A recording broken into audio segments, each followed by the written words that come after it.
Très heureux de retrouver Renaud Lavoie, cette fois à Las Vegas. Renaud, comment ça va?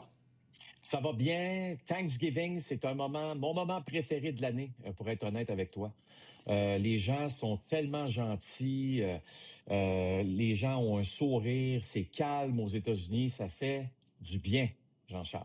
Et demain, à T-Mobile Arena, je suis certain que tu vas exiger sur la passerelle d'avoir un téléviseur sur The Bears, qui à Philadelphie vont tenter de prendre ascendant sur les petits lions qui sont tombés bêtement aux mains des empaqueteurs de viande de la baie verte cet après-midi.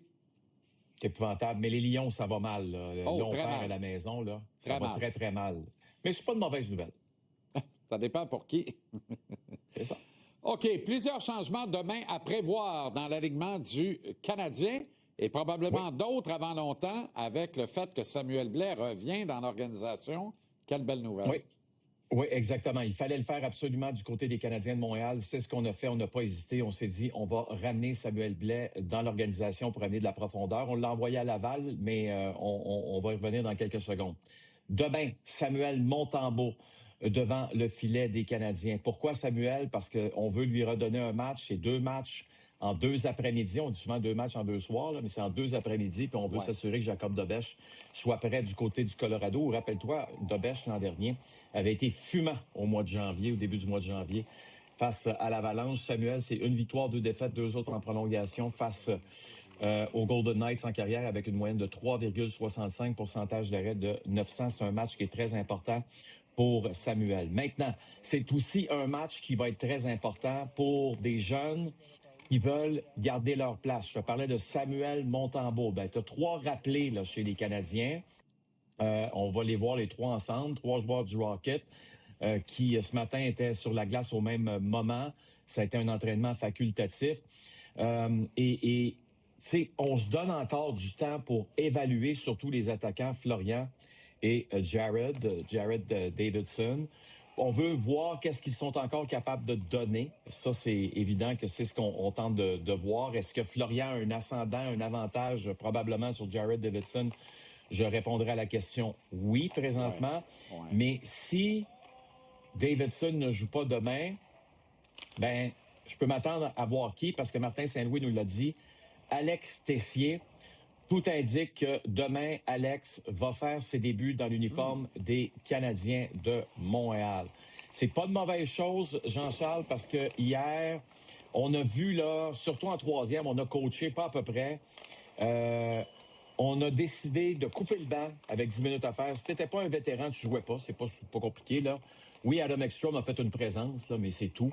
Si tu n'étais pas un vétéran, tu ne jouais pas. Alors, d'amener un vétéran supplémentaire dans la formation, je pense que c'est essentiel pour le match de demain. Oui, en fait, Davidson n'a même pas touché à la glace en 3e période hier. C'est moins de 6 minutes.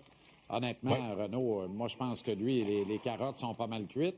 À moins que l'on décide de garder 2 extras en attaque et qu'alors, on garde Davidson malgré le rappel ou grâce au rappel de Samuel Blais. Mais là, à ce moment-là, c'est 2 gars qui jouent pas à chaque soir, là, tu sais. Moi, honnêtement, je détesterais pas du tout voir Blais avec Davidson et Jacky sur un 4e trio dans un des 2 matchs la semaine prochaine. C'est que ça se peut, hein? Ben, c'est que ça se peut, hein? Pourquoi pas? Ben, parce que Florian est capable de jouer au centre. Au centre depuis avec le Rocket, il joue au centre. Ça veut dire qu'éventuellement, ça pourrait arriver.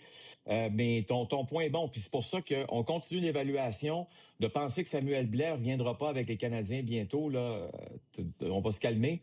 On va voir comment les choses vont évoluer au cours du week-end. Ben oui, puis le club est dans l'Ouest. Puis le club est dans l'Ouest avec la valeur de robustesse principale du Rocket, qui lui a 2 matchs à jouer à Laval en fin de semaine. Samuel peut aller faire la job là, puis s'il a fait comme du monde, pourrait très bien rappeler puis être dans l'alignement pour Brady Tkachuk et les Sénateurs mardi et les gros Jets mercredi. Ce qui complique les choses un peu, c'est que justement, en plus, le Rocket est à l'étranger au cours du week-end à Layton Valley. Exact. OK. Bon, le Canadien, 2e de toute la Ligue nationale pour le plus grand nombre de victoires après avoir tiré de l'arrière en 2e période, Renaud. Bonne ou mauvaise nouvelle, je ne sais pas, là, parce qu'on n'est pas classé en série avec le même nombre de points que les Pingouins parce qu'on a trop de victoires au-delà des 60 minutes réglementaires. Ça reste que tu sais, on va regarder le verre à moitié plein, tiens, parce que tout le monde est d'accord hier, même Martin Saint-Louis, dans son point de presse aujourd'hui, était d'accord à l'effet que le match d'hier, là, on n'a pas joué, si tu veux, au standard de l'équipe. Là. Quand tu donnes 14 occasions de marquer de grande qualité à l'adversaire, tu en as seulement 6, tu sors de là avec la victoire, là. Une chance qu'il n'y a personne qui appelle la police, là, parce que, je veux dire, c'est un petit larcin. Mais regardons le verre à moitié plein, tiens. Canadien, fiche de 3 victoires, 4 défaites, 2 autres défaites en prolongation, mais c'est quand même 8 points qu'on va chercher lorsqu'on tire de l'arrière après 2 périodes de jeu. Puis hier soir, c'était la 3e victoire. Seulement les Flyers de Philadelphie, présentement, font mieux que les Canadiens, Jean-Charles, avec 4 victoires quand tu tires de l'arrière après 2 périodes de jeu. Moi, je trouve que c'est un club qui est résilient. On aurait pu s'écraser après la 2e période. Ce n'est pas ce qu'on a fait. On va écouter Martin Saint-Louis. On dit souvent, quand tu décourages puis tu lâches, tu garantis une chose. C'est que tu n'auras pas ce que tu veux. Mais si tu continues puis tu pousses, mais tu nous donnes une chance. Il n'y a rien de garanti, mais tu donnes une chance. Je pense qu'on a cette attitude-là.